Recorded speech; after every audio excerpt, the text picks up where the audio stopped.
सूर्य उगता है, डूबता भी है, श्वास आती है, जाती भी है,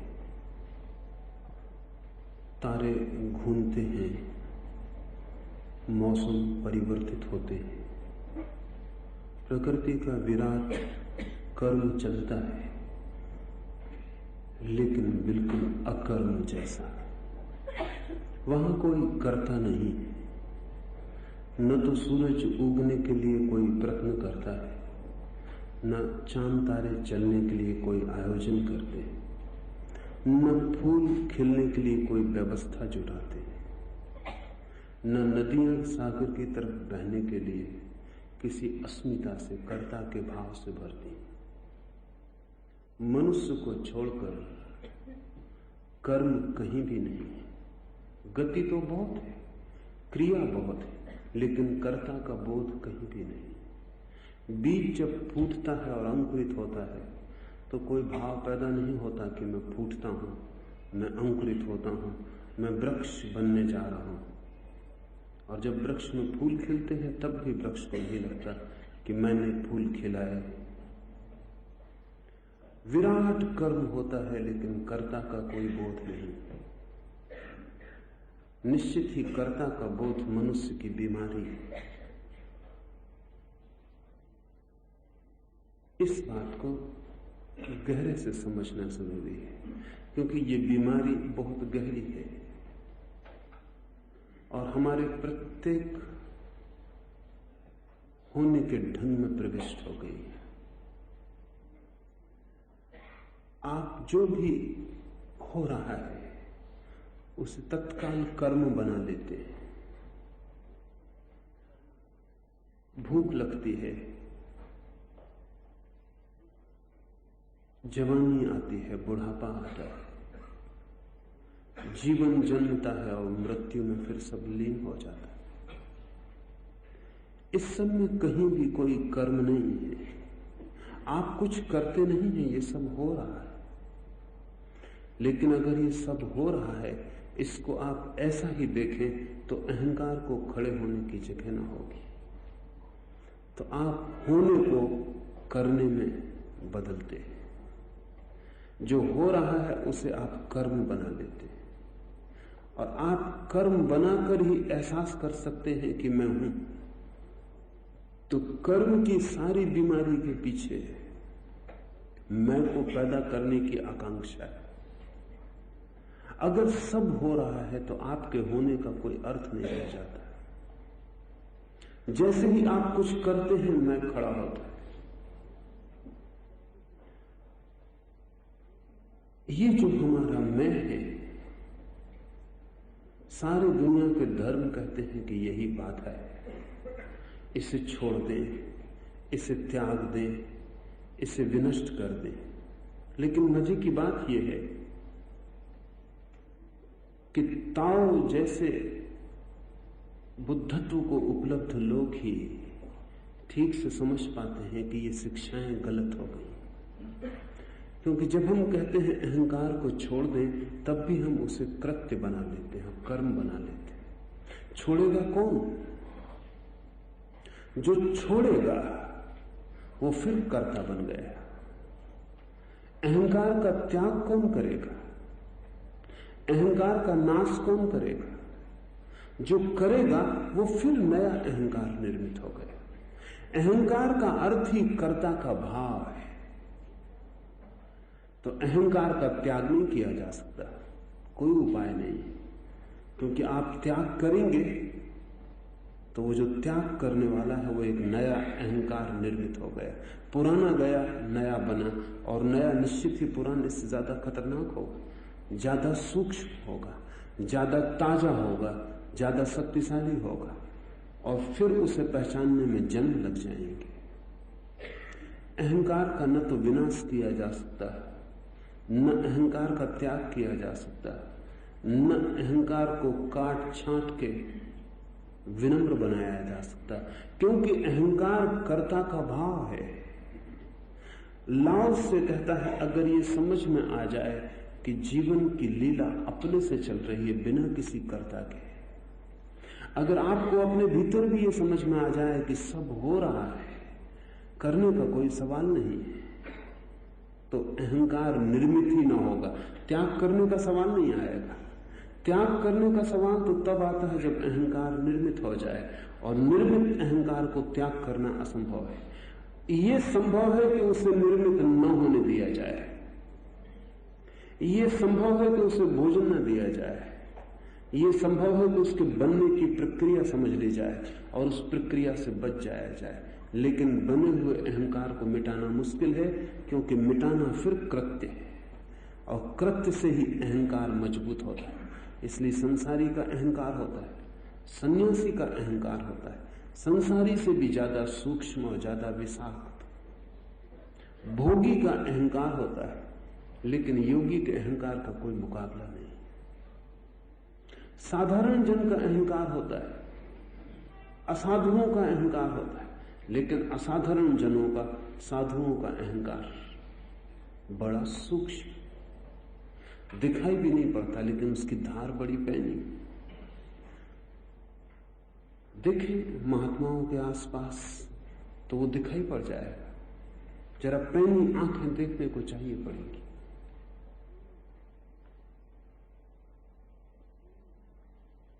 अभी मैं पढ़ रहा था,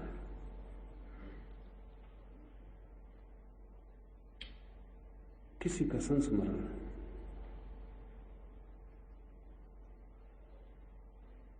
एक पंडित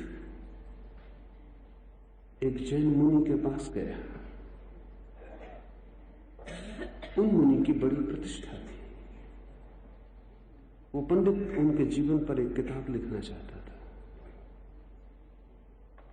तो पंडित ने मुनि को कहा कि मुझे आज्ञा दें कि मैं आपका जीवन चरित्र लिखूं और आशीर्वाद दें कि मैं इसमें सफल हो जाऊं। जैन मुनि ने कहा, मुझे प्रशंसा की कोई भी जरूरत नहीं, मुझे प्रशस्ति की कोई भी जरूरत नहीं, मुझे ख्याति का कोई लोभ नहीं। पंडित बहुत प्रभावित हुआ। ये कितने विनम्र व्यक्ति, न ख्याति की कोई जरूरत है, न लोग जाने इसकी कोई जरूरत है, लेकिन जो स्वर है अगर उसे थोड़ा गौर से देखें तो वो अहंकार का स्वर है। मुझे प्रशंसा की कोई जरूरत नहीं,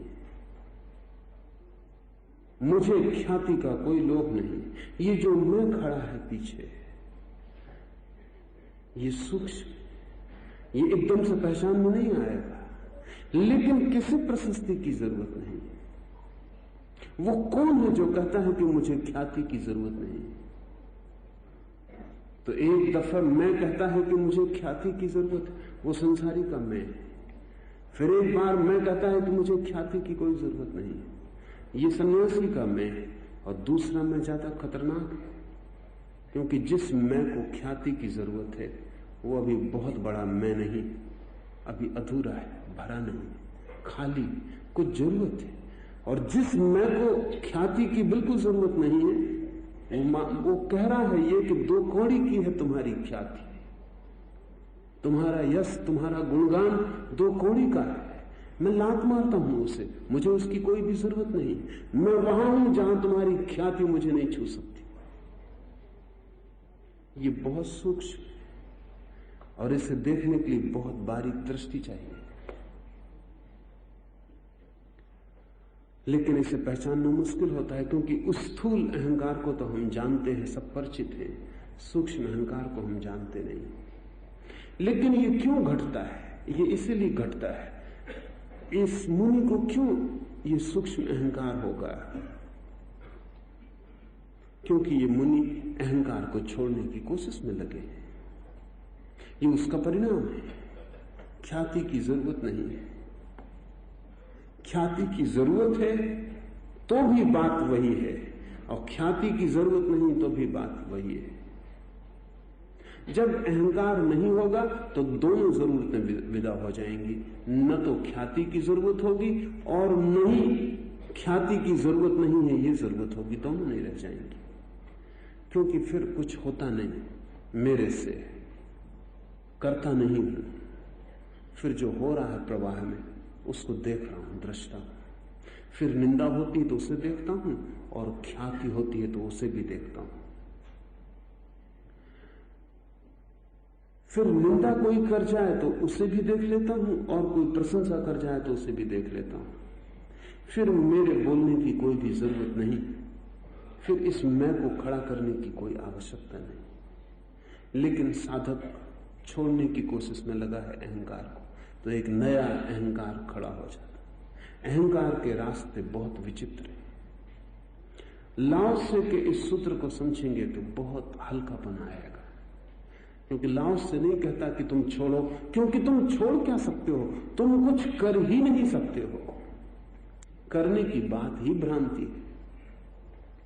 इधर हम संसार बनाते हैं तो भी मजा लेते हैं कि मैं संसार बसा रहा हूं, मकान बना रहा हूं, धन कमा रहा हूं, तिजोरी बड़ी होती जा रही। ये एक रस है, मैं का ही रस है, मैं कर रहा हूं।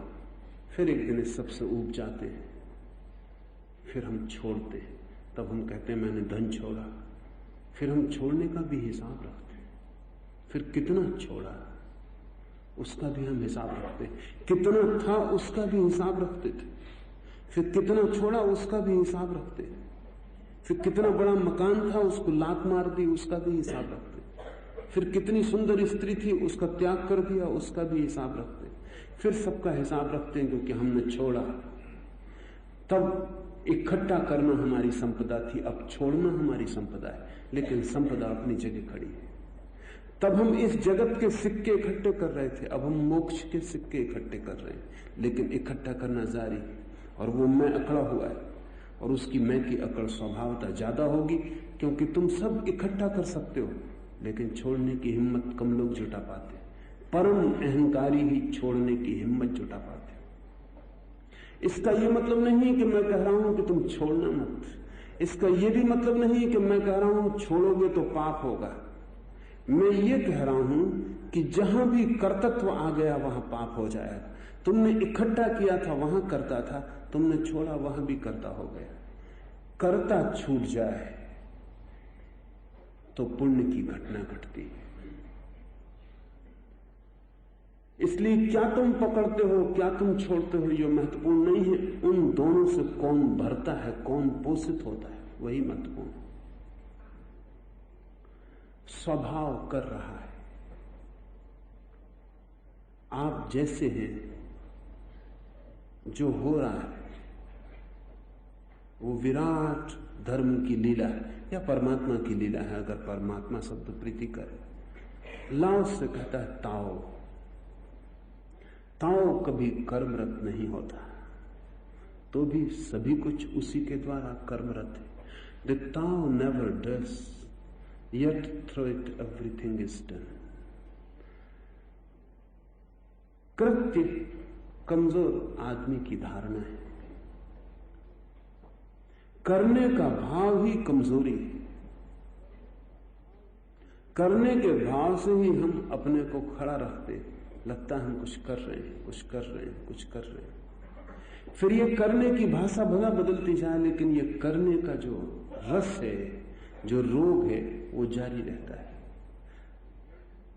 इसे पहचान लेने की जरूरत है। इसे पहचानने के लिए कुछ दिशाओं से खोज करना जरूरी है। पहली बात तो ये है, आप जन्मे, ये जन्म आपका कृत्य है। किसी ने आपसे पूछा कि कृपा करें और जन्मे? किसी ने आपसे सलाह ली? आपके निर्णय की कोई जरूरत पड़ी? न किसी ने पूछा, न पूछने का सवाल उठा। एक दिन आप नहीं थे और एक दिन आप हो गए। जन्म घटा है, वो कृत्य नहीं है। फिर आप बच्चे थे, सरल थे, भोले थे, वो भी कोई कृत्य नहीं था। फिर आप जवान हुए, तिरछापन आया, जीवन में वासनाएं जगी, क्रोध और कामनाएं जगी, महत्वाकांक्षा फैली, उसमें भी कुछ कृत्य नहीं है, वो भी हो रहा है। फिर आप बूढ़े हुए, वासनाएं थक गई, क्षीण हो गई, दौड़ के देख लिया, कुछ पाया नहीं, विराग जन्मने लगा, वैराग्य का उदय हुआ। उसमें भी कुछ कृत्य नहीं है, वो भी हो रहा है। फिर मृत्यु घटी, उसमें भी कुछ कृत्य नहीं है। जीवन अगर गौर से देखें तो कृत्यहीन है। और अगर ये दिखाई पड़ जाए कि घटनाएं हो रही हैं, मैं कुछ कर नहीं रहा हूं, तो आपकी सारी चिंता खो जाएगी, सारा तनाव क्षण भर में विलीन हो जाएगा। कोई जन्मों जन्मों की तपश्चर्या भी जरूरत ना होगी। ये बोध कि सब हो रहा है आपको निर्भय कर देगा। फिर क्या बोझ है आपके ऊपर? फिर अगर आप बुरे भी हैं तो भी जिम्मेवारी आपकी नहीं है। फिर आप भले हैं तो भी कोई गौरव और प्रशंसा आपकी नहीं है। ऐसा हुआ है कि एक आदमी की नाक थोड़ी लंबी है और एक आदमी की नाक थोड़ी लंबी नहीं है, और एक आदमी की आंखों में चमक है और एक आदमी की आंखों में चमक नहीं, और एक आदमी चोरी करता है और एक आदमी साधु है। अगर ये सब हो रहा है तो सारा बोझ विदा हो गया। फिर किसी पौधे में कांटे हैं और किसी पौधे में कांटे नहीं है, और किसी पौधे में लाल फूल लगते हैं और किसी में पीले फूल लगते हैं, और किसी में बड़े फूल लगते हैं और किसी में छोटे फूल लगते हैं। एक बार ये दिखाई पड़ना शुरू हो जाए कि घटनाएं हो रही हैं, पर यह बड़ा मुश्किल है। इस सत्य के करीब बहुत बार ज्ञानी आ गए, लेकिन इस सत्य को प्रकट करना भी खतरनाक है, क्योंकि डर ये लगता है कि अगर ऐसा कहा जाए कि सब हो रहा है तो लोग बिगड़ जाएंगे, क्योंकि लोग कहेंगे फिर कोई उत्तरदायित्व भी ना रहा। फिर हत्या करनी तो हम हत्या करेंगे क्योंकि हो रहा है, फिर चोरी करनी तो हम चोरी करेंगे क्योंकि हो रहा है, फिर हमें क्रोध करना है तो हम क्रोध करेंगे, और वासना हो रही तो हो रही, हम क्या, हमारा कोई दायित्व, हमारी कोई जिम्मेवारी नहीं। इस भय के कारण इस परम सत्य को बहुत बार छिपाया गया है, लेकिन ये भय निर्मूल है। ये भय बिल्कुल ही फिजूल है। सच तो यह है कि बात बिल्कुल उल्टी है। जो व्यक्ति ऐसा अनुभव कर ले कि सब हो रहा है, उसके जीवन से जिसको हम पाप कहते हैं वो अपने आप गिरना शुरू हो जाएगा, क्योंकि सभी पाप के मूल में अहंकार होता है। चाहे एकदम से उल्टा दिखाई पड़े, लेकिन सभी पाप के मूल में अहंकार होता है। अगर सभी कुछ हो रहा है ऐसी प्रतीति किसी को होने लगे, हमने भारत में इसको किसी और ढंग से रखा है, हम उसे नियतिवाद कहते हैं। हम कहते हैं कि भाग्य, वो यही बात है गहरे में। हम कहते हैं कि परमात्मा कर रहा है, उसका मतलब सिर्फ इतना ही है कि हम ये कहते हैं कि हम नहीं कर रहे हैं। परमात्मा कर रहा है या नहीं कर रहा है ये सवाल नहीं, लेकिन ताओ की बात ज्यादा वैज्ञानिक है। लाओत्से का विचार ज्यादा वैज्ञानिक है, क्योंकि वो कहता है कि हम अपने पर से कर्ता का भाव हटाते हैं तो भी कर्ता के भाव को नहीं हटाते, उसको परमात्मा पर आरोपित कर देते हैं। यहां से हटाया तो वहां रख देते हैं, लेकिन उसको बिल्कुल छुटकारा नहीं हो पाता। लाओत्से कहता है उससे बिल्कुल छूट जाने की जरूरत है, न तो तुम करता हो और न परमात्मा करता है। यहां कर्तव्य हो ही नहीं रहा, जीवन का प्रवाह है सहज, उसमें घटनाएं घट रही हैं। उन घटनाओं के विराट आयोजन में तुम भी हो, अनेकों घटनाओं में जुड़ी हुई एक ग्रंथि तुम भी हो। इस बात की प्रतीति होते ही अहंकार गिर जाएगा, ये तो पहली बात है। लेकिन नीति शास्त्रियों को डर रहा है कि ये सत्य खतरनाक है। सच तो यह है कि सभी सत्य खतरनाक होंगे, क्योंकि समाज असत्य पर खड़ा हुआ है।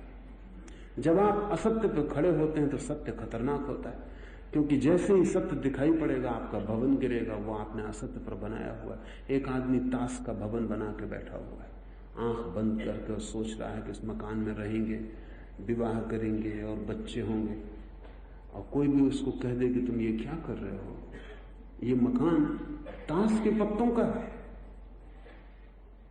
तो निश्चित ही वो नाराज होगा, क्योंकि आप उसका मकान ही नहीं खराब कर रहे हैं, आप उसके पूरे कल्पना का जाल, उसके सारे स्वप्न, उसका सारा भविष्य छीन रहे हैं। सारा अतीत, सारा भविष्य आप नकार किए दे रहे हैं, क्योंकि पीछे पूरी जिंदगी उसने इसी भवन को बनाने में खर्च की और आगे की पूरी जिंदगी इसी भवन में जीने की योजना है, और आप कह रहे हैं ये ताश का भवन। तो वो आपकी बात को सुनने को राजी नहीं होगा, वो आपको झुठलाएगा, वो कहेगा ये सच नहीं हो सकता, क्या झूठ बात कह रहे हो, क्या गलत बात कह रहे हो। वो इसलिए नहीं कह रहा है कि आप जो कह रहे हो वो झूठ है, वो इसलिए कह रहा है कि वो जिस झूठ पर सहारे पर खड़ा हुआ है आप उसको छीने दे रहे हो। इसलिए दुनिया ने सत्य को निकट से उद्घाटित करने वाले लोगों का कभी भी स्वागत नहीं किया। न तो वो लाओसे का स्वागत कर सकते हैं, न जीसस का स्वागत कर सकते हैं। हाँ, बहुत समय बाद स्वागत कर सकते हैं, जब उनके सत्य के आसपास भी झूठ बोलने वाले लोगों का गिरोह इकट्ठा हो जाए, और जब वो उनके सत्य की व्याख्या भी ऐसी कर देंगे कि सत्य उसमें बचेगा नहीं और सिर्फ असत्य का जाल हो जाए। अब जीसस का और वेटिकन के पोप का क्या संबंध है? कोई भी संबंध नहीं। जीसस और वेटिकन का पोप जितने दूरी पर हो सकते हैं उतने दूरी पर हैं।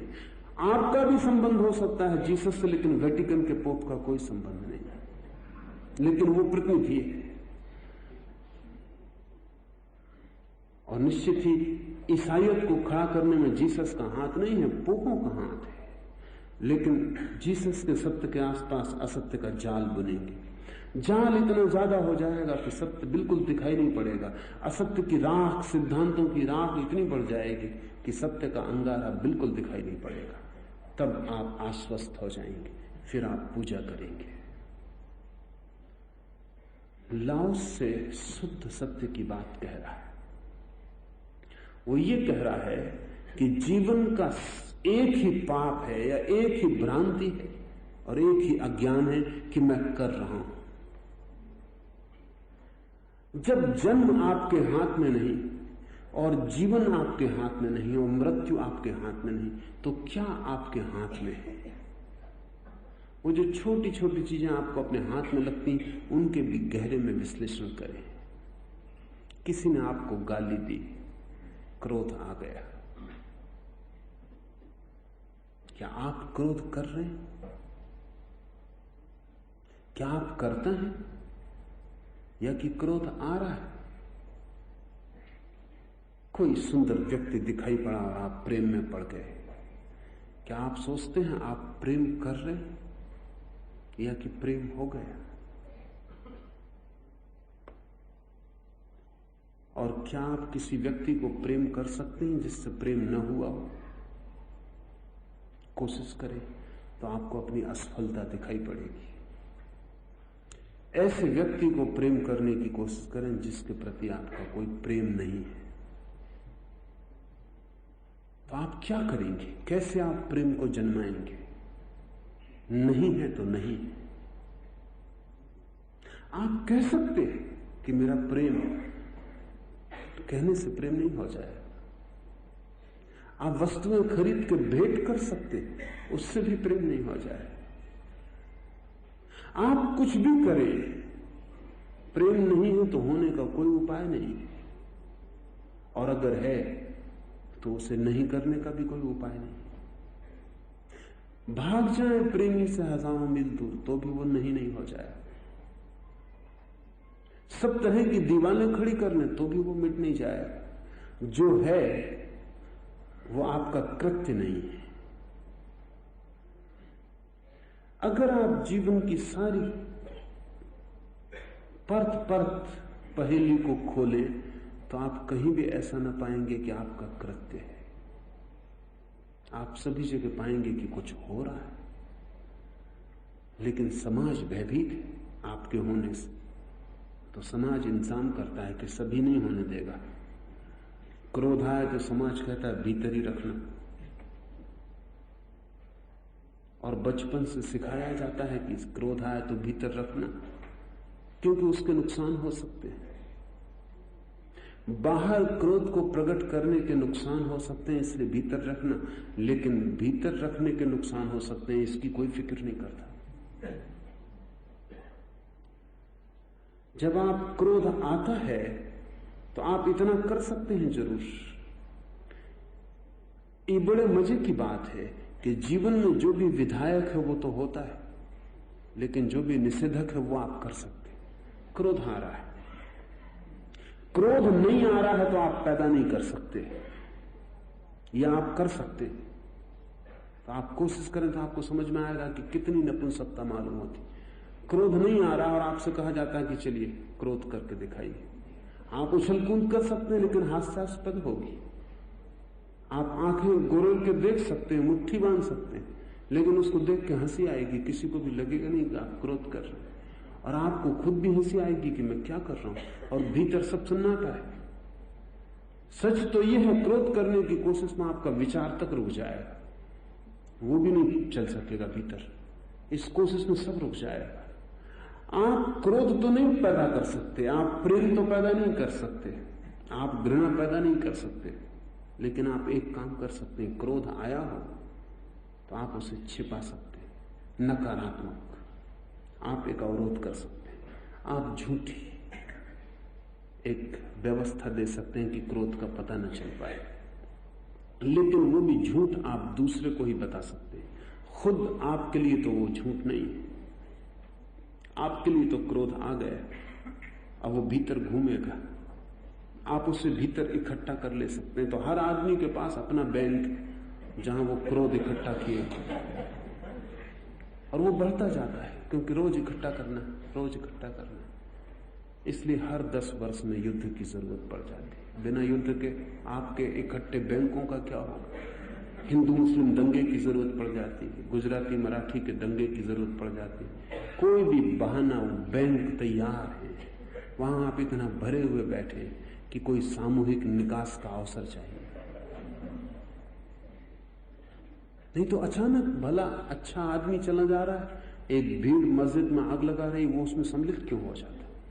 उसे कभी ख्याल भी नहीं था कि मस्जिद में आग लगाना, मंदिर की मूर्तियां तोड़नी, या दुकानें लूट लेनी, या कारों पर पत्थर फेंक देना, उसे कभी ख्याल भी नहीं था।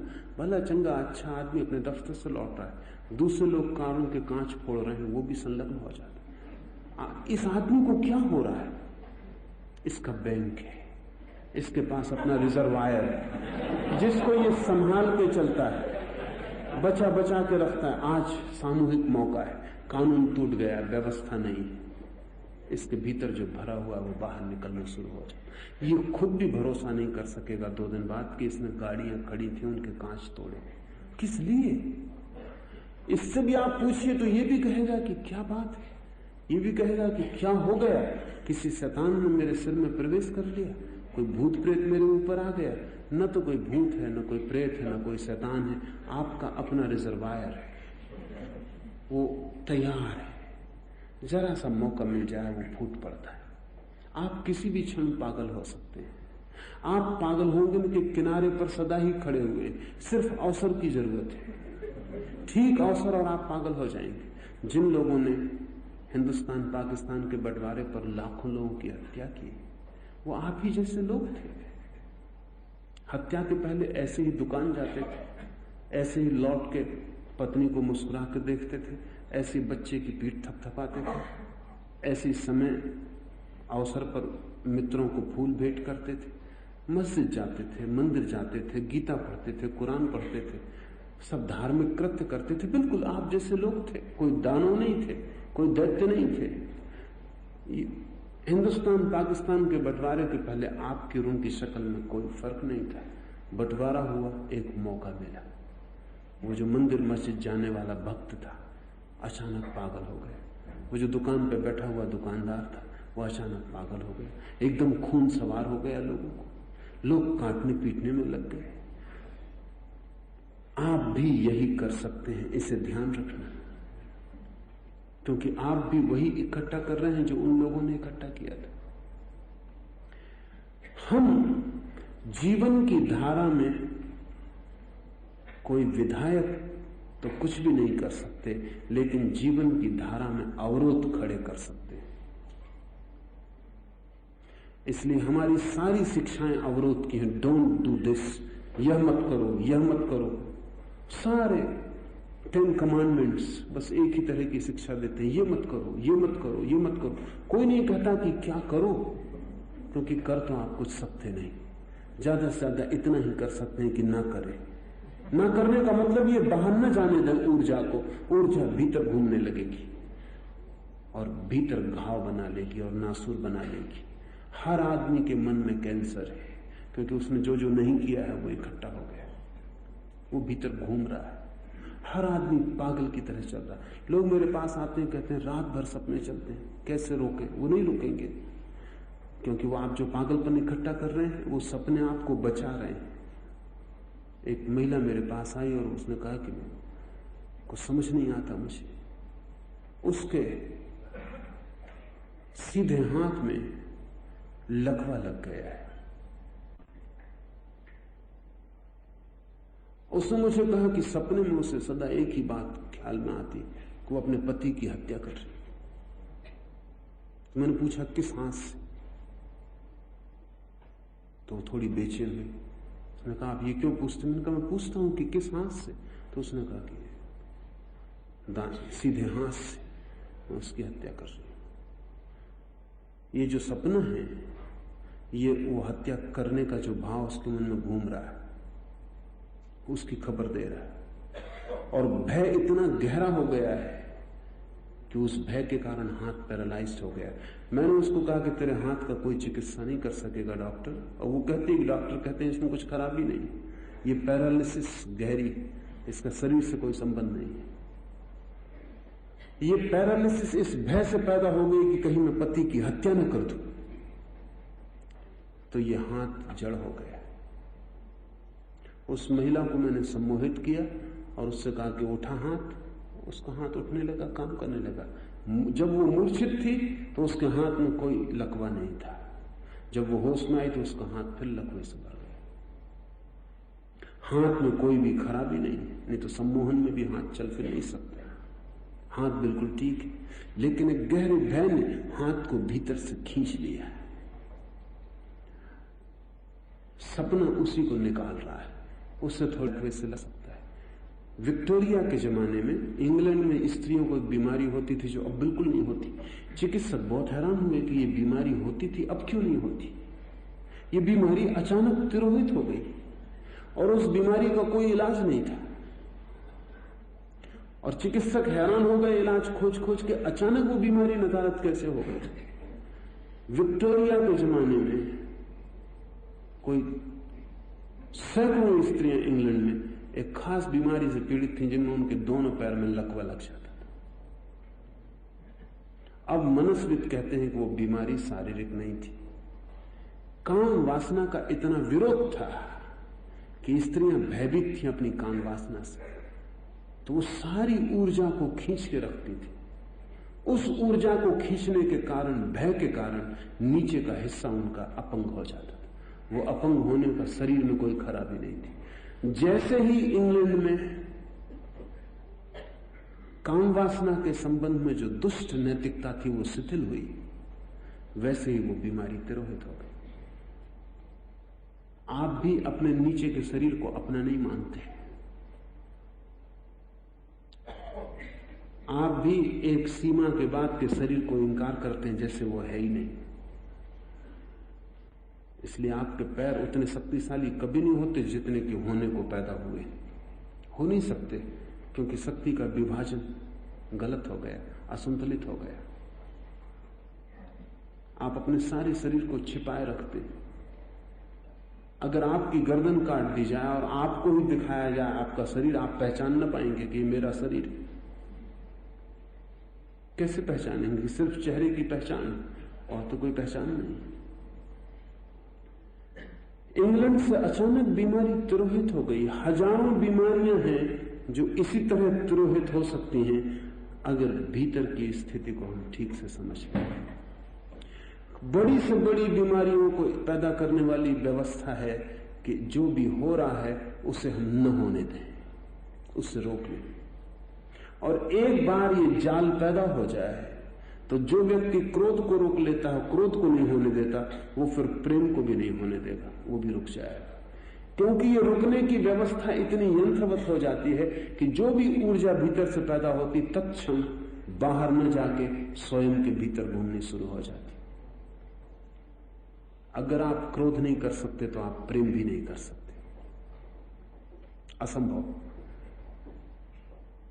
और अगर आपका क्रोध रुका हुआ है तो आपका प्रेम भी रुका हुआ हो जाए, फिर सब भावनाएं रुक जाएंगी। और जब सब भावनाएं रुक जाती हैं तो आदमी मुर्दे की भांति हो जाता है।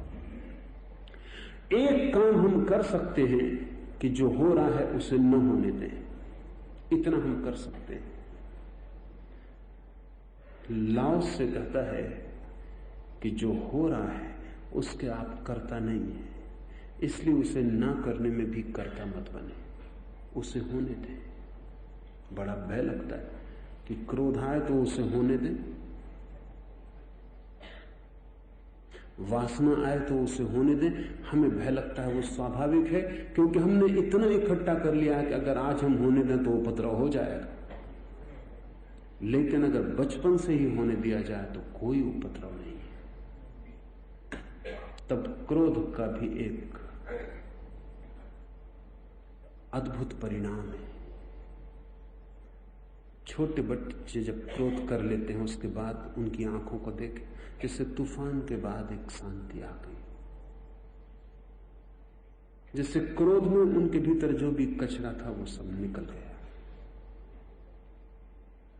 और अगर हम छोटा बच्चा जब क्रोध कर रहा हो उसके क्रोध को प्रेम से स्वीकार कर लें और कहें कि घबरा मत, ठीक से कर, भयभीत मत हो, ये भी स्वाभाविक है। अगर हम छोटे बच्चे को क्रोध के प्रति भी स्वभाव से भर दें और कहें कि ये भी हो रहा है, तेरा कुछ करने का सवाल नहीं, इसे हो जाने दे। जिसे तूफान आता है और वृक्ष कपने लगता है, ऐसा तुझ में तूफान आया, कब जा और इसे निकल जाने दे।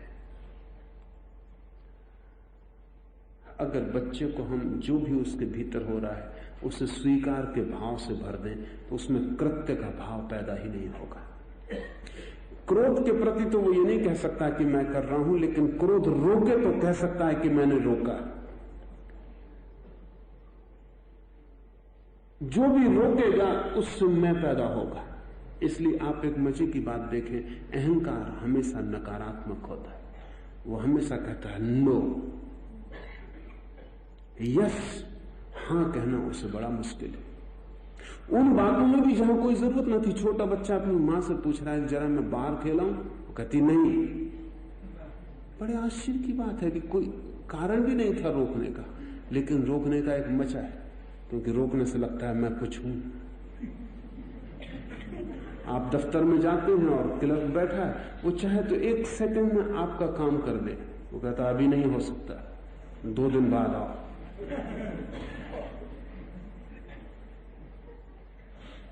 वो जब आपको कहता है नहीं, तभी उसे लगता है मैं हूं।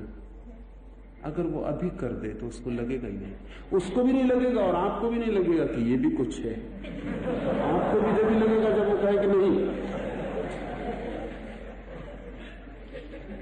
आप अपने जीवन में खुद निरीक्षण करें तो आप पाएंगे कि आप 100 में से 99 दफे नहीं सिर्फ अहंकार के रस के लिए कहते हैं,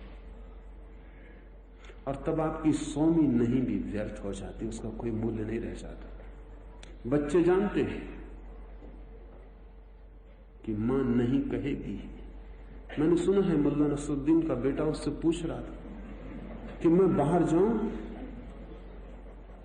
मुल्ला नसरुद्दीन ने कहा कि अगर तुझे जाना ही है बाहर तो जाके अपनी मम्मी को कह कि पिताजी मना कर रहे हैं बाहर जाने।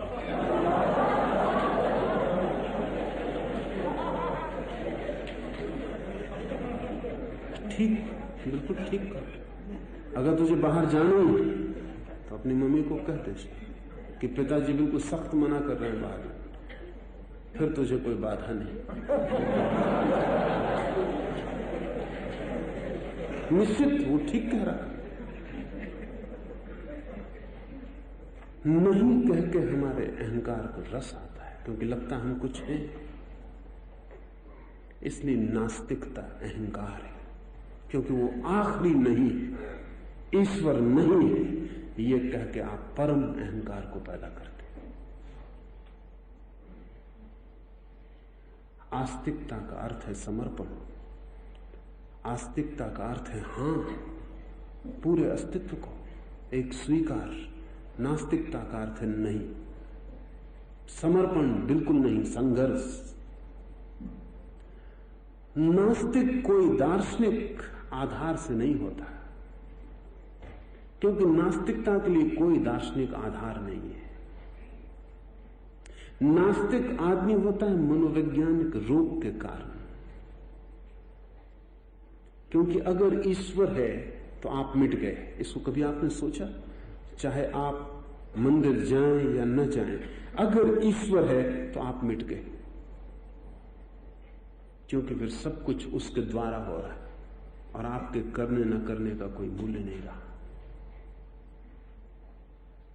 नीत्शे ने लिखा है कि ईश्वर नहीं हो सकता क्योंकि मैं हूं। ठीक है, ईश्वर कैसे हो सकता है? मैं हूं।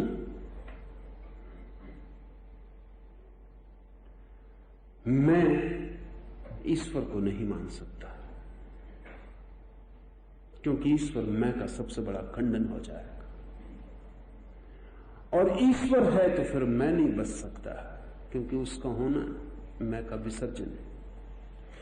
आप अपने जीवन से नहीं को कम करें तो आपकी नास्तिकता कम होगी। मैं नहीं कहता आप मंदिर जाएं, मैं आपको कहता हूं अपने जीवन से नहीं को कम करें और जहां तक बन सके, जहां तक हो सके हां का उपयोग करें। आप अगर थोड़ा सा समझ का प्रयोग करेंगे और थोड़ा होश रखेंगे तो दिन में आप पाएंगे कि 100 में से 99 मौकों पर नहीं से बचा जा सकता है। उसी मात्रा में आपकी आस्तिकता सघन होने लगेगी। उस आखिरी हां कहने के पहले छोटी छोटी हां कहना सीखना पड़ेगा। लोग सीधा कहते हैं परमात्मा है, वो नहीं हो सकता, क्योंकि 24 घंटे वो हर चीज को नहीं कह रहे हैं। नहीं कह के वो मैं को मजबूत कर रहे हो, फिर कहते हैं परमात्मा है। इस मैं की मजबूती में परमात्मा से कोई संबंध नहीं हो सकता। जब कल सुबह उठ के आपको पहले ही मौके पर नहीं कहने का ख्याल आया तो आप सोचना कि इसकी जरूरत है, इसके बिना नहीं चल सकेगा। और छोटे छोटे बच्चे भी जानते हैं कि आपकी नहीं का कोई मूल्य नहीं है। वो पैर पटक के वहीं खड़े रहेंगे कि जाऊं खेलने जाऊं, और वो जानते हैं कि 3 दफा या 4 दफा कहने की जरूरत है, और नहीं जो है वो गिर जाएगी और हाँ में बदल जाएगी। तो आप छोटे बच्चों को भी व्यर्थ का जाल सिखा रहे हैं, भरोसा उनका सब छुड़ाए दे रहे हैं। आप वो आप पर भरोसा नहीं कर सकते, क्योंकि आपकी बात का कोई मूल्य नहीं है। आप नहीं कहते और क्षण भर बाद आप हाँ कह देते। बेहतर था आप पहले ही हाँ कह देते। जुंग ने अपने संस्मरणों में लिखा है कि अगर माँ बाप जहां हाँ कहना ही पड़ता हो वहां पहले से ही हाँ कह दें तो बच्चों का भरोसा उन पर रहेगा। और जहां ना कहना आखिरी बात हो, जहां कोई उपाय ही ना हो, वहीं नहीं कहें। लेकिन जब एक दफा नहीं कह दें तो चाहे कुछ भी हो जाए उसको फिर हाँ में ना बदलें, क्योंकि नहीं को हाँ में बदलने का मतलब है कि आपका कोई मूल्य नहीं है। जुंग ने लिखा है कि ऐसी बात तो बच्चे से कहना ही नहीं चाहिए जिसको वो नहीं कर दे। जैसे आप रो रहा है बच्चा और आप उससे कहते हैं मत रो, अगर वो रोता रहेगा तो आप करेंगे क्या? मार सकते हैं, वो और ज्यादा रोएगा। एक बार बच्चे को ये पता चल गया कि आपकी नहीं ठुकराई जा सकती, आप कहते हैं मत रो, वो रो रहा है, और आप चिल्लाए जा रहे हैं मत रो, वो रो रहा है, तो उसको पता चल गया कि आपका कोई भी मूल्य नहीं, आपकी बात का भी कोई मूल्य नहीं। जुंग ने कहा है कि वही बात कहो जिसको तुम करवा सकते हो, वो बात कहो ही मत जो तुम्हारे बस के बाहर कर ही नहीं सकते। तुम रोना कैसे रोकोगे? हम जो भी कर रहे हैं अपने आसपास उसमें हम नहीं पर बड़ा बल देते हैं। कभी ख्याल में नहीं आता कि क्यों देते हैं, क्योंकि नहीं से हमारा मैं भरता है और नहीं से दूसरे का मैं टूटता है। यही नहीं जब विराट रूप ले लेती है तो नास्तिकता बन जाती है। हम एक काम भर कर सकते हैं कि जो उठ रहा है उसको नहीं कह सकते हैं, जो नहीं उठ रहा है उसको उठा नहीं सकते। तो हमारा सारा कृत्य नकारात्मक है, निगेटिव है। जीवन है विधायक, पॉजिटिव, और हमारा कृत्य है नकारात्मक। अगर हम जीवन को देखें और जीवन पर ध्यान रखें तो हमारा नकार गिरेगा, नकार के साथ अहंकार गिरेगा। अगर हम नकार पर ध्यान रखें और जीवन को न देखें और अपने अहंकार का ध्यान रखें तो धीरे धीरे हमारा नकार नहीं बढ़ता जाएगा, हमारी नास्तिकता सघन होती चली जाएगी और हमारा अहंकार गौरी शंकर का शिखर हो जाएगा। ताओ कभी कर्मरत नहीं होता, तो भी सभी कुछ उसी के द्वारा कर्मरत है। ये तो एक अर्थ हुआ इसका, और इसका एक दूसरा अर्थ भी ख्याल में ले लेना चाहिए, और वो है कि जब भी आप कर्मरत होते हैं तभी आपका ताओ से संबंध छूट जाता है। जब भी आप कुछ करने को आबद्ध हो जाते हैं तभी आपका ताओ से संबंध छूट जाता है। जब आप कुछ करने को आबद्ध नहीं होते, शून्यवत होते हैं, तभी आपका ताओ से संबंध होता है। इस बात का अर्थ है, इस बात का अर्थ यह हुआ कि जब भी आप कुछ करना चाहते हैं तभी आप कमजोर हो जाते हैं, क्योंकि विराट की शक्ति आपको नहीं मिलती। दुनिया में जो इतनी असफलता है, इतना फ्रस्ट्रेशन, इतना विषाद है, इतना संताप है, और हर आदमी थका हुआ और पराजित है, उसका कारण कि हर आदमी करने में लगा है, और करने में असफलता अनिवार्य है, क्योंकि करने में आपकी शक्ति है ही कितनी। विराट की शक्ति आपको मिलती नहीं जब आप करने में लगते हैं। विराट की शक्ति तो आपको तभी मिलती है जब आप ना करने में होते, तब आप द्वार बन जाते हैं उसके बहाव का, तब आपसे बहता है परमात्मा और उसके द्वारा होता है। विराट की शक्ति को आप सीमित कर लेते हैं जैसे ही आप आग्रह से भरते हैं कि मैं ये करके रहूंगा। आप अपने हाथों अपने को तोड़े ले रहे हैं, अपनी जड़ों को उखाड़े ले रहे हैं, आप कुम्हला जाएंगे। सारी दुनिया पर सारे लोग कुम्हलाए हुए हैं। ये बहुत विचारणीय बात है कि आदिवासी जंगली जिनके पास कोई साधन, कोई सुविधा नहीं, दीन है, दरिद्र है, पर कुम्हलाए हुए नहीं, प्रफुल्लित, भूख में भी उनका जीवन खिलता हुआ मालूम पड़ता है। रात नाच सकते हैं तारों के नीचे, गा सकते हैं, हृदय पे कहीं कोई अवरोध नहीं मालूम होता। उनके शरीरों में भी भूख है, लेकिन फिर भी ऊर्जा प्रफुल्लित मालूम होती। और सभ्य लोगों के पास सब कुछ, सब सुविधा है, सब साधन है, कुछ कमी नहीं रही है, बस जीवन का फूल कुम्हला गया, वहां कोई प्रफुल्लता नहीं। बर्ट्रैंड रसल ने कहा है कि मैं अपना सब कुछ देने को राजी हूं, मुझे कोई वैसी शक्ति दे दे कि मैं सड़क पर खड़े होकर नाच सकूं। वो शक्ति मेरे पास नहीं है कि आकाश के तारों के नीचे मैं गीत गा सकूं और मेरे विचारों का बोझ खो जाए और मैं रात वृक्ष के नीचे शांति से सो सकूं कि मुझे कोई सपना न घेरे, और सुबह में हल्का और ताजा उठ सकूं जैसे सारे पशु पक्षी उठते हैं। आदमी इतना कुम्हलाया हुआ क्यों है? कुम्हलाए होने का कारण है, और वो कारण है कि हमारा विराट की शक्ति से संबंध विच्छिन्न हो गया, और विच्छिन्न उसी मात्रा में हो गया जिस मात्रा में हमको ख्याल है कि हम कर सकते हैं। सभ्य आदमी इस भ्रांति में है कि वो कर रहा है, वो ये बना रहा है, ये निर्मित कर रहा है, ये कमा रहा है। सभ्य आदमी अहंकार से जी रहा है, असभ्य अनाथ आदिवासी जंगल का निवासी मैं से नहीं जी रहा था, वो परमात्मा से जी रहा था। वो कर रहा है, हम उसके हाथ की कठपुतली हैं। वो चला रहा है, हम चल रहे हैं। वो गिरा देगा, हम गिर जाएंगे। हमारा कोई वश नहीं है। असहाय था वो, लेकिन बड़ी प्रफुल्लता थी।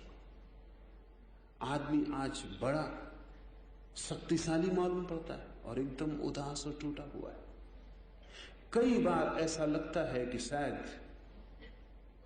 आदमी को ये वहम कि मैं कुछ कर सकता हूं सबसे ज्यादा घातक सिद्ध हुआ है। लाओस से कहता है, ताओ कभी कर्मरत नहीं है तो भी सभी कुछ उसके द्वारा होता है। आप भी कर्म से अपने को हटा लें। इसका यह मतलब नहीं कि आप खाली होकर बैठ जाएं। इसका यह मतलब भी नहीं कि आप भाग जाएं।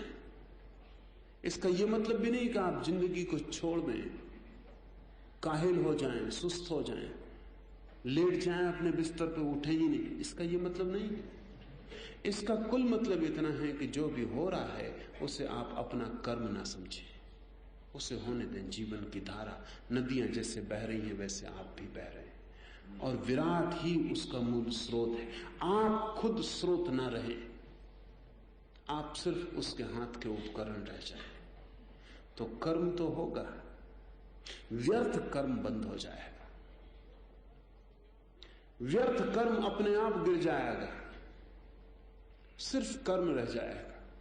जो भी अनिवार्य है वो होगा। ना आप उसको रोकेंगे ना आप उसको करेंगे, वो होगा और आप सरल हो जाएंगे, पशु पक्षियों की भांति सरल। निश्चित ही मनुष्य जब पशु पक्षियों की भांति सरल होता है तब उसकी सरलता की गरिमा और ही है, क्योंकि वो बोधपूर्ण सरल होता है। वो जानता भी है अपनी सरलता को, वो इस सरलता का जागरूक दृष्टा भी होता है। पशु पक्षी सरल हैं लेकिन उनकी सरलता मजबूरी, क्योंकि वे जटिल नहीं हो सकते। उनकी सरलता कोई गुण नहीं है, उनकी सरलता एक तरह की मूर्छा है।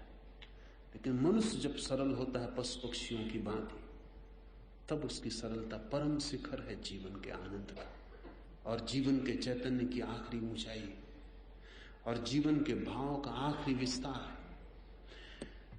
ताओ कर्मरत नहीं है, इसलिए जब भी आप कर्मरत हैं तब आप धार्मिक नहीं हैं। प्रार्थना करें मत, प्रार्थना होने दें। इस फर्क को समझ लें। मंदिर में जाके बैठ गए हैं आप, प्रार्थना की जा सकती है, तब आपके पास रटे हुए शब्द हैं वो आप दोहराते करके जल्दी निपटा लेते हैं। कभी जल्दी होती तो तेजी से कर लेते हैं, कभी सुविधा होती तो जरा ज्यादा देर बैठे रहते हैं। लेकिन एक और ढंग है जो कि वास्तविक ढंग है कि आप मंदिर में गए हैं, बैठ गए हैं, अब प्रार्थना को होने दें, करें मत, बैठे रहे, शांत बैठे रहे, होने दें प्रार्थना को। ईसाइयों का एक छोटा सा संप्रदाय है जो अनूठा है। उस संप्रदाय की प्रार्थना बड़ी अद्भुत है, तो आपको समझ में भी एकदम से ना आए, लेकिन ताओ के बहुत अनुकूल है। उस संप्रदाय को कोई गति नहीं मिल सकी ज्यादा, क्योंकि उनकी प्रार्थना ने ही उनको नुकसान पहुंचा दिया। उनकी प्रार्थना की वजह से लोग समझे कि ये तो पागलपन। उनकी प्रार्थना का एक ही नियम है कि आप उनके चर्च में जाकर बैठ जाएं और जो भी भाषा आप जानते हैं उस भाषा को बीच में मत आने दें। जैसे आप हिंदी जानते हैं, अंग्रेजी जानते हैं, गुजराती जानते हैं, तो इसका उपयोग मत करें। आप सिर्फ शांत बैठे रहें और कुछ भी बेबूझ ध्वनियां आपके भीतर से आनी शुरू हो जाएं, उनसे ही प्रार्थना करें।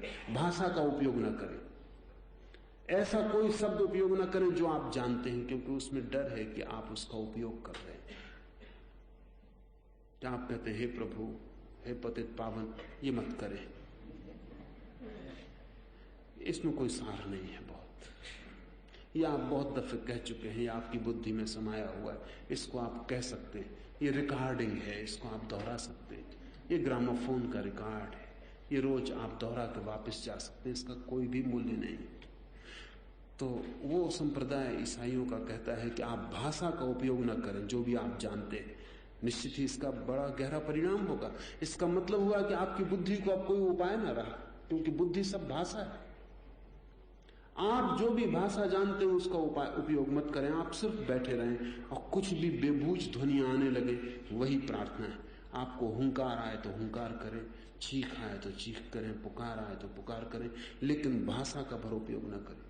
जिससे छोटे छोटे बच्चे अनर्गल बकते, बेबी लैंग्वेज, कुछ भी धुन बन जाती है, उनको तुक बन जाती तो वही कहे चले जाते, बस वैसा। आप चकित हो जाएंगे कि इस प्रार्थना में आपका बुद्धि नहीं बोलती, आपका हृदय, आपका शरीर, आपकी प्रकृति बोलने लगती। कई बार आप पशु पक्षियों जैसी आवाज करने लगेंगे। वो भी आपको नहीं करनी है, वो भी होने देना है। कुछ ना हो तो शांत बने रहना है।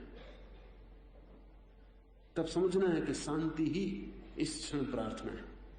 कुछ हो तो उसे होने देना है, अपनी तरफ से रोकना नहीं, अपनी तरफ से पैदा नहीं करना है।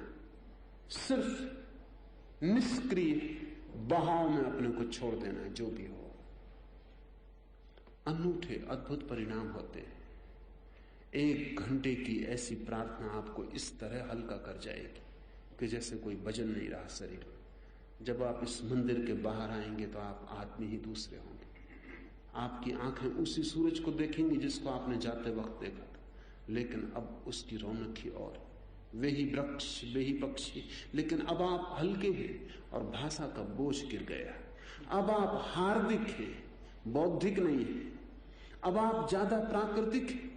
अब आपने मनुष्य की शिक्षा का जो भी जाल था वो तोड़ दिया थोड़ी देर के लिए, और आप पहली दफे प्रकृति के विराट में गिर गए।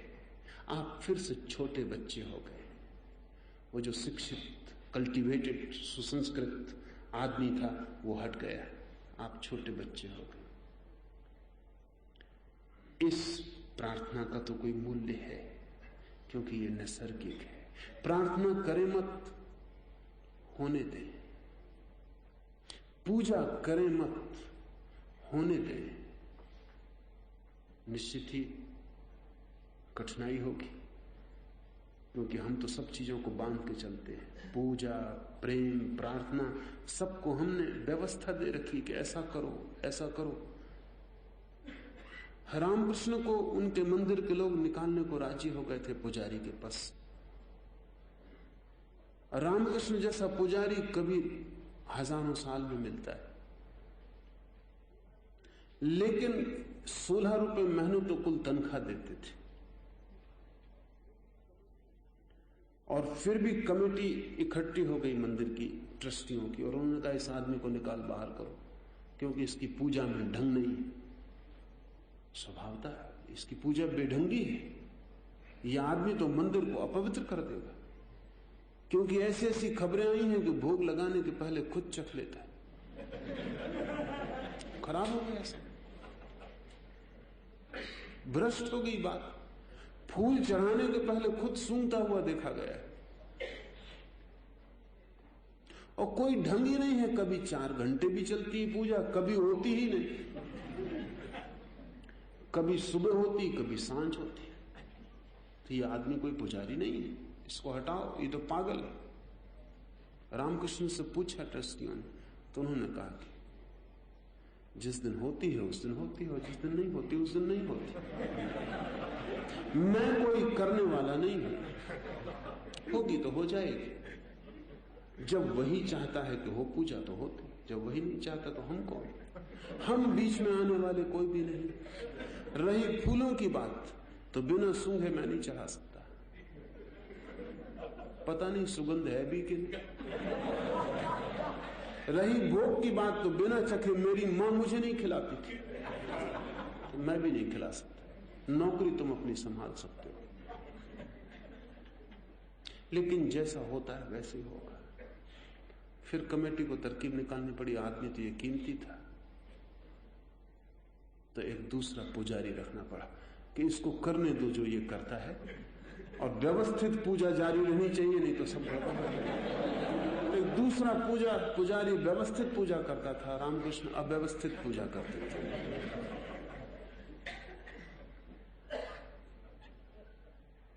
ताओ का आग्रह है एक ही, कि कर्ता को बीच में मत लाओ जीवन के, तब तुम्हारा जीवन निसर्ग के अनुकूल हो जाएगा।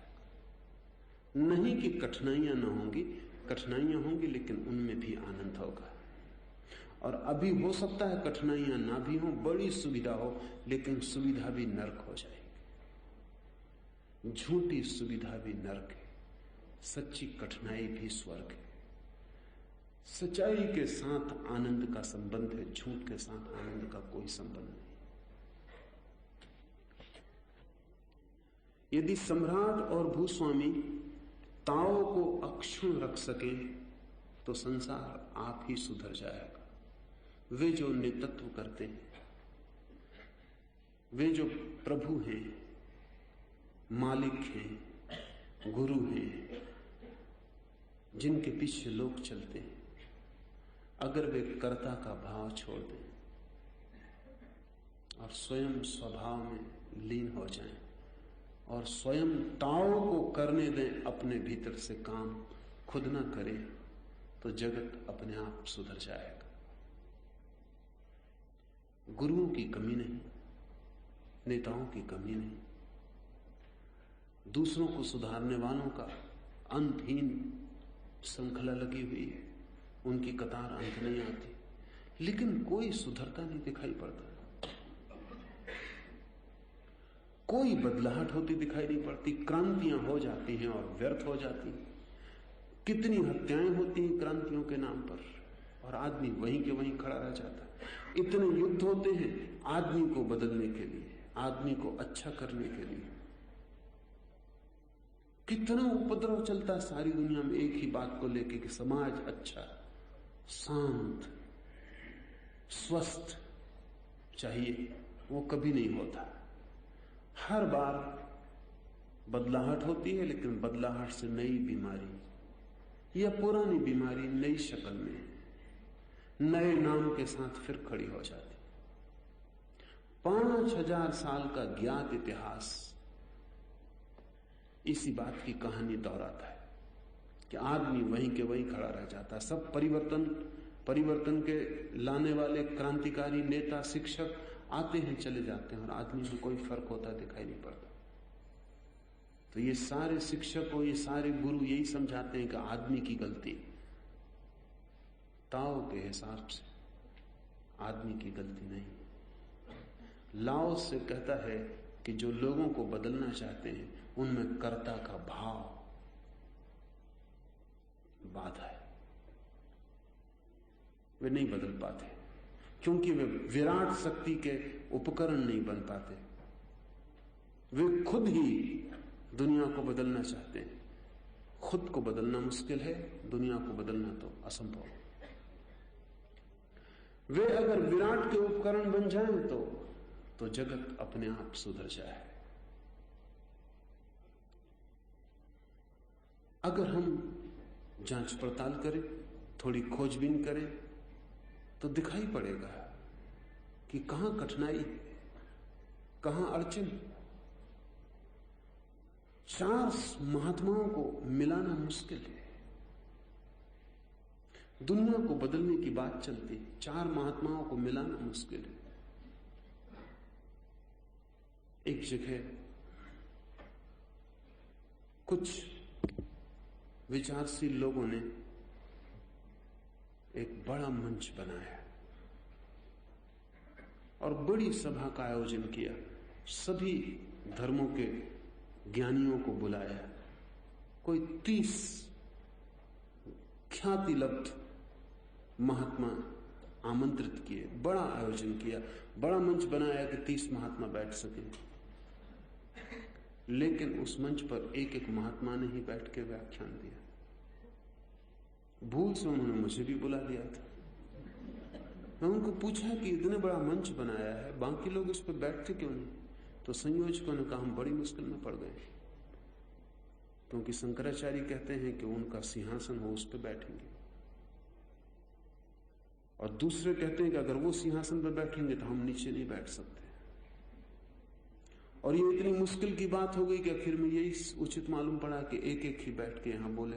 यहां सारे लोग मंच पे इकट्ठे साथ बैठ भी नहीं सकते, क्योंकि कौन नीचे बैठेगा कौन ऊपर बैठेगा, ये इतनी उपद्रव की बात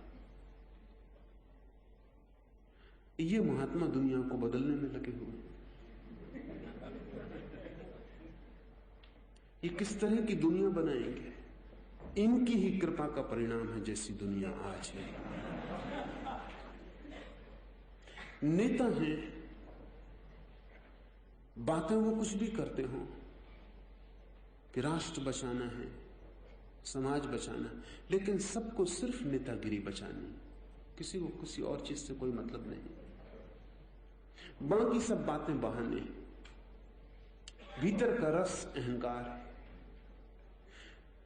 लाओस से यह कह रहा है कि जब तक भीतर का अहंकार न गिर गया हो तब तक तुम्हारे द्वारा कुछ भी नहीं हो सकता जिससे दुनिया में शांति आए, क्योंकि तुम ही शांत नहीं हो।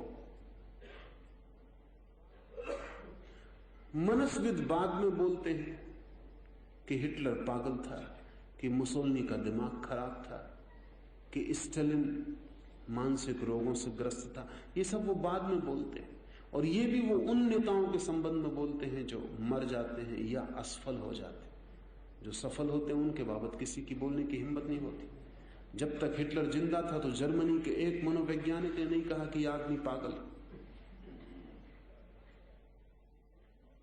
जब मर गया और हार गया, पराजित हो गया, तो जर्मनी के ही मनोवैज्ञानिक कहने लगे कि यह पागल।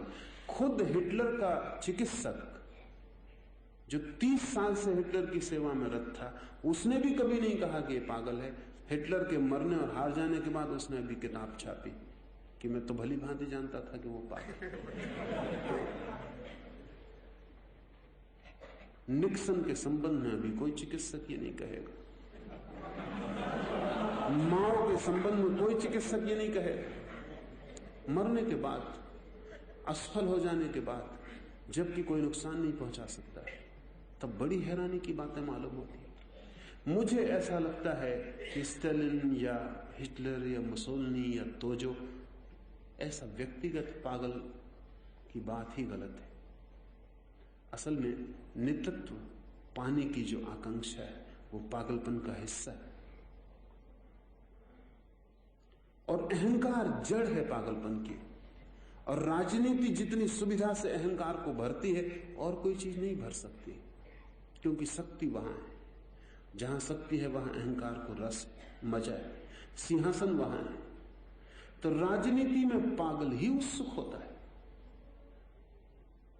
और आज नहीं कल जब दुनिया थोड़ी शांत अगर कभी हो सकी और राजनीति से हम थोड़ा छुटकारा पा सके, तो हम पाएंगे कि हमारा पूरा इतिहास पागलों की कथा है।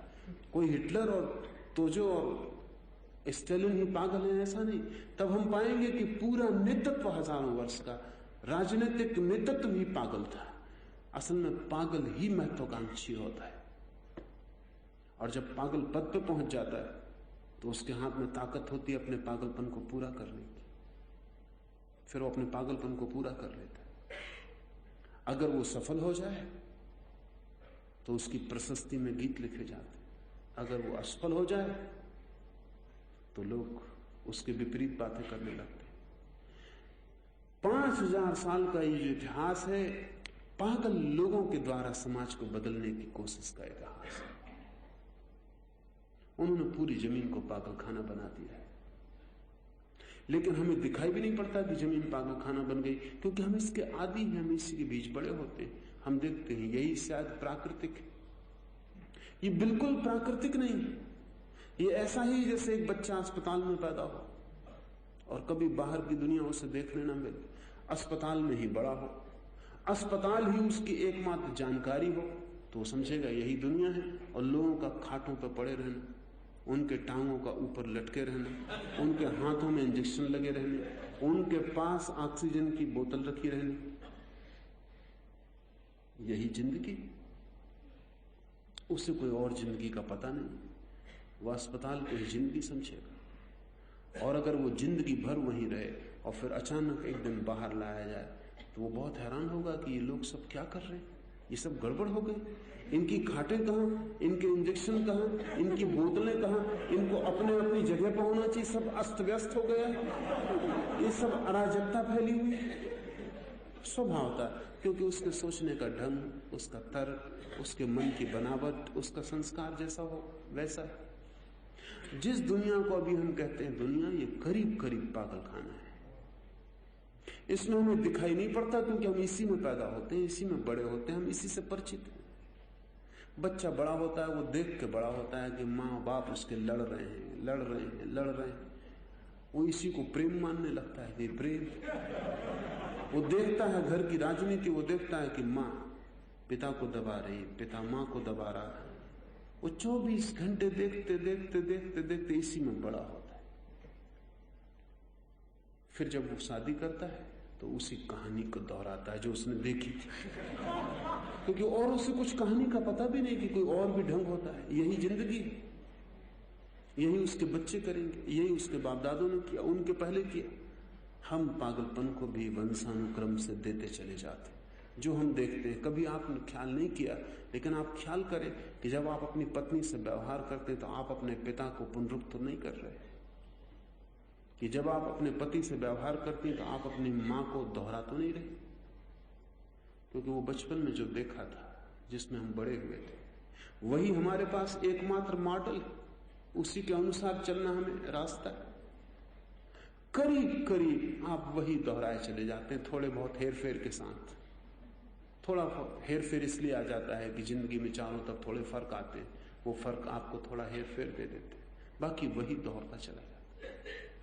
इसको हम प्रेम कहते हैं, इसको हम गृहस्थी कहते हैं, इसको हम घर कहते हैं, इसको हम परिवार कहते हैं। हम कहते हैं परिवार स्वर्ग, इसको भी दोहराए चले जाते हैं कि परिवार स्वर्ग है, और इसको भी नहीं देखते कि परिवार बिल्कुल पागलखाना हो गया है।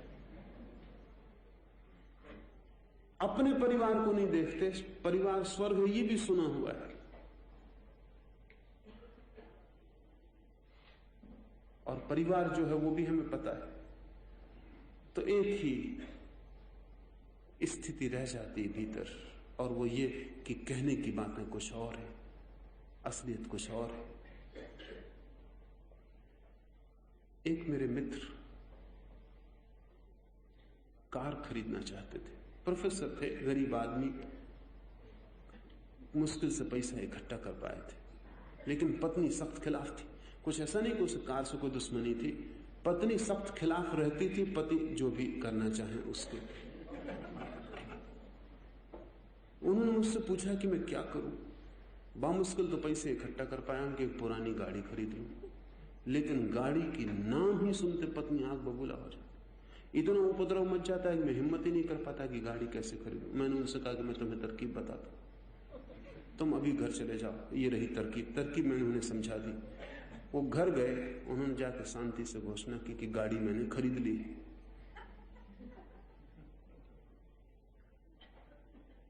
उपद्रव शुरू हो गया। पत्नी तो भरोसे नहीं कर सकी, खरीद ली है, क्योंकि हमेशा वो पूछते थे कि खरीद लूं, खरीद ली, एकदम तो सत्ते में आ गई, इससे बड़ा शाक नहीं हो सकता था उसकी बिना आज्ञा के। फिर उसने जो उपद्रव मचाया तो पूरा पागलपन, लेकिन कितनी देर कोई पागल रह सकता। खरीद ली, आधा घंटे बाद वो शांत हो गई। वो मित्र मेरे पास आया, मैंने कहा तुम जाके खरीद लो, अब जो होना था वो हो, जो आखिरी होना था हो चुका, अब और क्या बचा।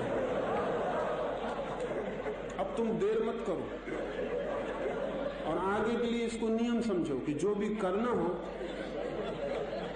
इस तरह किया करें। हर घर में करीब करीब कलह है, संघर्ष है। उस संघर्ष और कलह के बीच भी हम किसी तरह तालमेल बिठाए रखते हैं। जैसे एक ही बैलगाड़ी में दोनों तरफ बैल जोत दिए हों, वैसी स्थिति बनी रहती जिंदगी भर। थोड़ा इधर सरकते हैं, थोड़ा उधर, यात्रा कुछ नहीं होती, वहीं बने रहते हैं जहां के तहां।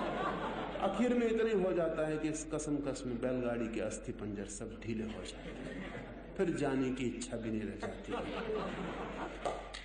पर इसको हम जिंदगी मान लेते हैं, क्योंकि इसी से हम परिचित हैं, यही जिंदगी है। आदमी की जिंदगी क्या हो सकती है इसका हमें पता ही नहीं, और आदमी की जिंदगी क्या हो गई है, अगर हम दोनों का ख्याल भी हमें आ सके तो हम भयभीत हो जाएं, कब जाएं। आदमी की जिंदगी एक बहुत अद्भुत अनूठा अनुभव हो सकती है, लेकिन जो हो गया वो एक लंबा दुख स्वप्न, एक नाइटमेयर। इस सारे दुख स्वप्न के पीछे जो कारण है वो है हमारा निरंतर अप्राकृतिक होता चले जाना, जीवन की सहजता से धीरे धीरे बिल्कुल टूट जाना। सब असहज हो गया है, बोलते हैं, उठते हैं, बैठते हैं, करते हैं, लेकिन कहीं भी कोई साहजिकता नहीं है, कहीं कोई स्फुरना नहीं है। हमारे प्राण से कुछ आता हुआ झरना नहीं मालूम होता। सब ऊपर ऊपर के फूल हैं, कागज के, प्लास्टिक के, वो हमने लगा लिए। देखने में फूल मालूम पड़ते हैं, न उनमें जीवन है, न उनमें सुगंध है, उनमें कुछ भी नहीं है, सिर्फ धोखा है। लाओस से कहता है कि इस सारे धोखे का मूल है कर्ता का भाव, और इस सारे धोखे की गहराई में आपका मैं खड़ा हुआ है। कर्ता का भाव गिरे, मैं गिर जाता है। और यदि सम्राट और भूस्वामी ताओ को अक्षुण रख सकें, स्वभाव को अक्षुण रख सकें, तो संसार आप ही सुधर जाएगा। और जब संसार सुधर जाए और कर्मरत हो जाए, तब उस अनाम पुरातन सरलता के द्वारा उसका अनुशासन हो। यह अनाम पुरातन सरलता वासना से रहित है, वासना रहितता से निश्चलता प्राप्त होती है, और संसार आप ही आप शांति को उपलब्ध हो जाता है।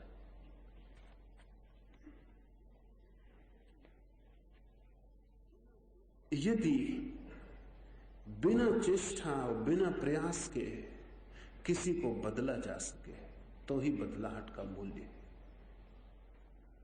किसी की गर्दन को बिना दबाए, किसी को बिना आरोपण के, उसे पता भी ना चले कि उसे कोई बदल रहा है, उसे खटक भी सुनाई ना पड़े, ध्वनि भी सुनाई ना पड़े कि कोई उसे बदल रहा है, बदलने का कोई भाव ही आसपास ना हो, सिर्फ आपकी सरलता, आपकी सहजता उसे बदलाहट दे दे, संक्रामक हो जाए, आपकी सरलता प्रतिध्वनित होने लगे उसके प्राणों में और वो बदल जाए, तो ही बदलाहट का कोई धार्मिक मूल्य है। और तो ही बदलाहट आत्मानुशासन बन जाती है। फिर उस सरलता को वो खो ना सकेगा, फिर उस सरलता को छीनने का कोई उपाय नहीं है, क्योंकि वो सरलता कभी थोपी नहीं गई। उस सरलता से वो मुक्त भी ना होना चाहेगा, क्योंकि वो सरलता कोई परतंत्रता नहीं, वो किसी ने उसके ऊपर डाली नहीं। हम सुंदर चीजों को भी कुरूप कर देते हैं थोप कर, हम अच्छी से अच्छी बात को भी विकृत कर देते हैं आग्रह करके। और जब भी किसी चीज के पीछे जबरदस्ती हो जाती तो सब खराब हो जाता। अभी मैं पढ़ रहा था, एक डेनिस विचारक सोरेन किरकेगार्ड ने लिखा है कि अगर ईश्वर ने, जब उसने आदम और हव्वा को बनाया ईसाइयों की कहानियों के हिसाब से, तो उसने कहा कि तुम ज्ञान के वृक्ष के फल को मत चखना। किरकेगार्ड ने लिखा है कि अगर वो कह देता कि देखो यहां एक सांप रहता है, वो शैतान है छिपा हुआ, तुम कभी उसको मत चखना, तो आदम और हव्वा ढूंढ के सांप को खा गए होते, दुनिया से शैतान का अंत हो जाता। लेकिन ईश्वर ने कहा कि तुम ये ज्ञान के फल को मत चखना, और फिर उनको ज्ञान का फल चखना पड़ा। इसलिए नहीं कि शैतान ने उन्हें भड़काया, ईश्वर ने ही उनको भड़का दिया। वो जो कहा कि मत चखना, उससे रस पैदा हो गया। वो जो कहा कि इस ज्ञान के वृक्ष के पास मत जाना, उससे उनको लगा कि बस अगर कुछ है खाने योग्य तो इस ज्ञान का वृक्ष ही, नहीं तो क्यों ईश्वर रोकता। ईदन के बगीचे में बहुत वृक्ष थे, अनंत अनंत वृक्ष थे, सबको छोड़ के वो उसी के आसपास घूमने लगे होंगे। और शैतान तो बेचारा सिर्फ बहाना है। शैतान ने तो सिर्फ इतना ही कहा कि ईश्वर ने रोका इसीलिए कि इसको जो भी खाता है वो ईश्वर हो जाता है, नहीं तो ईश्वर रोकता ही क्यों। तुम ईश्वर जैसे हो जाओगे, इस वृक्ष को चख लो। ये भी शैतान कहीं कोई बाहर है, ये बात फिजूल है। ये तो जब भी कोई निषेध करता है तो शैतान भीतर पैदा हो जाता है, जो कहता है इसे करके देखो, इसमें जरूर कोई बात होनी चाहिए, कोई रस होना चाहिए, नहीं तो रोका ही क्यों जाता है। आप जब भी किसी को रोक रहे हैं तब आप उसको कह रहे हैं कि करो। जब आप अपने बेटे को कह रहे हैं कि सिगरेट मत पीना, आपने उनको पहली दफा निमंत्रण दे दी। अब इस बेटे का मन किसी और बात में ना लगेगा, अब सब बातें बेकार हो गई, अब सारा स्वर्ग सिगरेट में निहित है। अब ये जरूर इसको पीना ही पड़ेगी, इसका कोई बचाव नहीं है। और आपने ही रस पैदा किया, आपने ही इसको उकसाया, भड़काया, और आप सोच रहे हैं आपने सुधारने के लिए किया था, आपने रोका था, आपने भला बनाने के लिए किया था।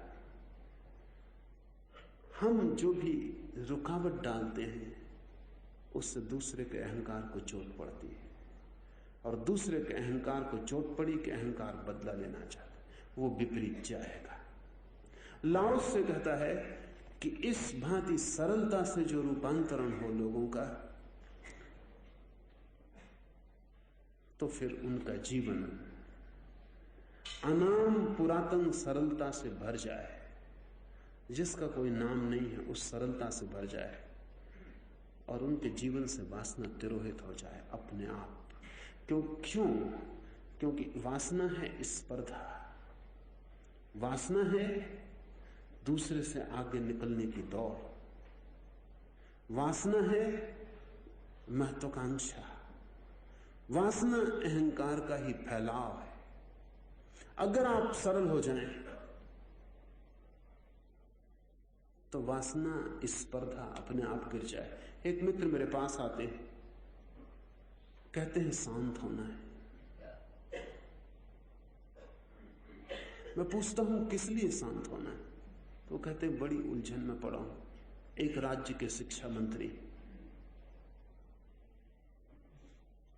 तो वो कहते हैं रात नींद नहीं आती, दिन चैन नहीं है, बड़ा काम है, बड़ी उलझन है, तो कुछ ऐसा ध्यान दें कि मैं शांत हो जाऊं। मैंने कहा कि अगर आप शांत हो जाएं तो फिर क्या करेंगे? मैंने कहा ईमानदारी से मुझे कह दें।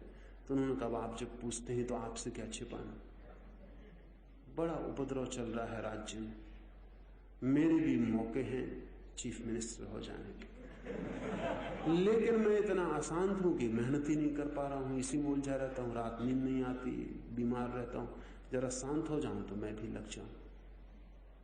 तो मैंने उनको पूछा कि आप सोचते हैं शांत हो जाएं तो चीफ मिनिस्टर होने में लग जाएं, लेकिन आप अशांत इसीलिए हैं कि चीफ मिनिस्टर होने में लगे।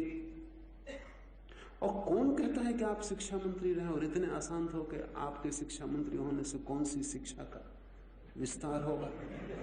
कौन आपको परेशान कर रहा है? कोई आपको धक्के नहीं दे रहा कि शिक्षा मंत्री हो जाएं, बल्कि कई लोग आपको इस परेशानी से मुक्त करने की कोशिश में लगे कि आप हट जाएं तो ये परेशानी वो ले ले। कई लोग सेवा के लिए तैयार, कई लोग चाहते हैं उनको रात नींद ना आए, कई लोग चाहते हैं कि वो इतने परेशान हो जाएं जैसे आप हैं, कई लोग चाहते हैं कि फिर वो भी साधु सन्यासियों के जाएं पास से पूछें कि महाराज शांति का क्या उपाय है। आप कौन रोक रहा है? कोई दुनिया में आपको रोकने वाला नहीं, आप बिल्कुल हट जाएं।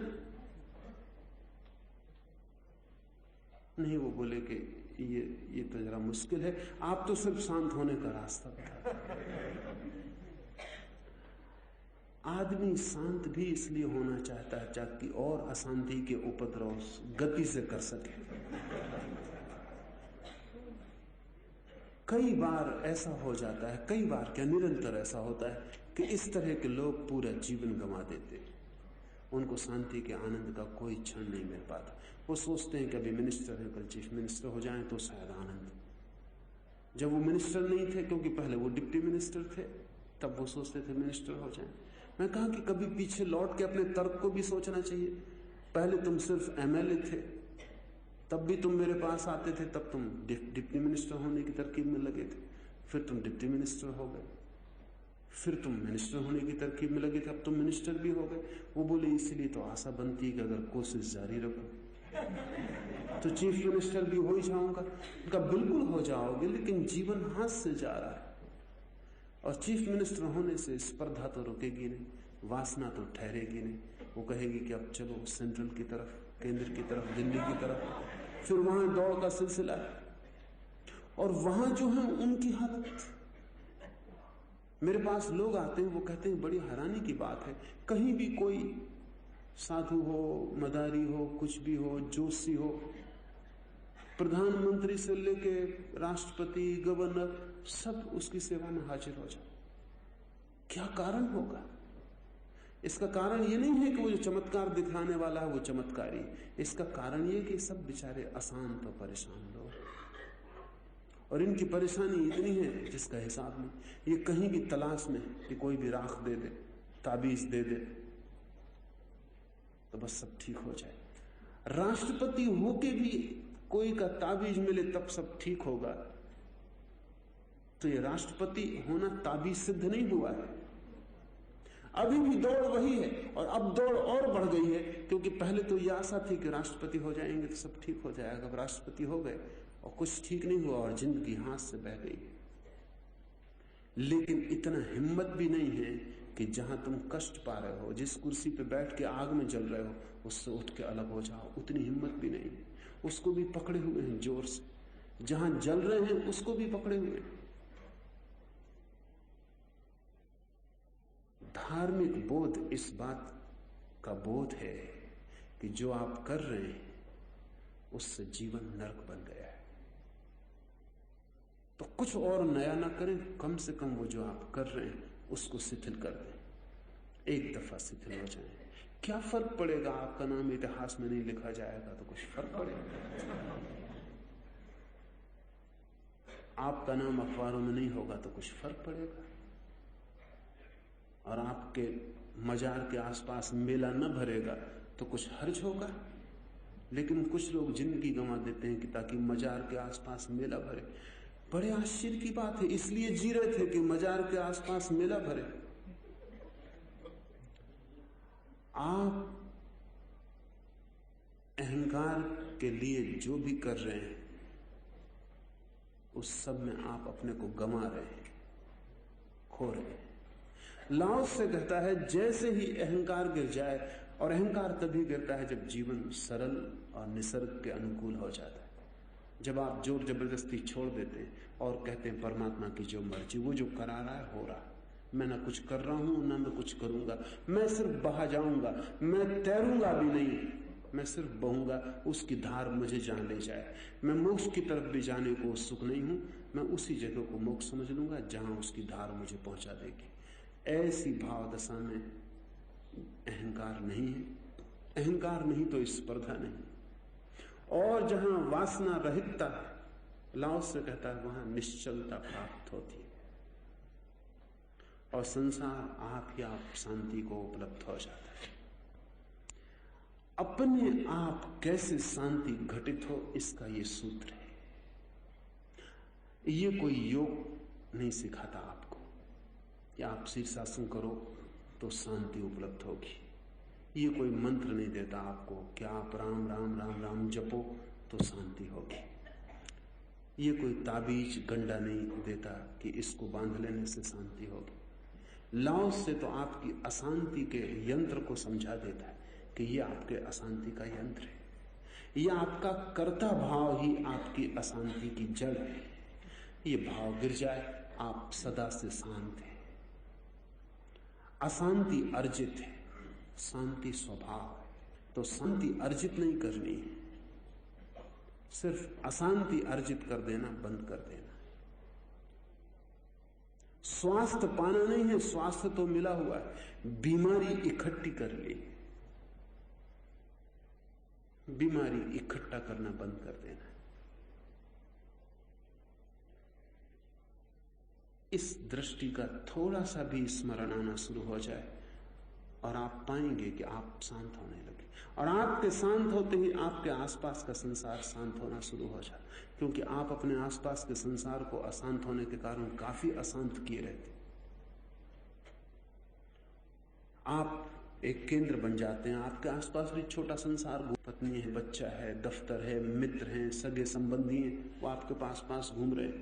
आपकी अशांति उनको भी अशांत करती रहती, उनकी अशांति आपकी अशांति को बढ़ाती रहती। ऐसा हम एक दूसरे का काफी गुणनफल कर देते, एक दूसरे को काफी मल्टीप्लाई कर देते। हर आदमी एक दूसरे की अशांति बढ़ा रहा है। लाओ से कहता है अगर शांत व्यक्ति गांव में एक भी हो तो भी उसका परिणाम पूरे गांव पर पड़ना शुरू हो जाए, उसकी हवा धीरे धीरे प्रवेश करने लगेगी। संसार शांत हो सकता है अगर महत्वाकांक्षा ना हो। संसार शांत हो सकता है अगर अहंकार। आपके हाथ में एक क्षण में इसे छोड़ा जा सकता है। 5 मिनट कीर्तन करें और फिर चलें।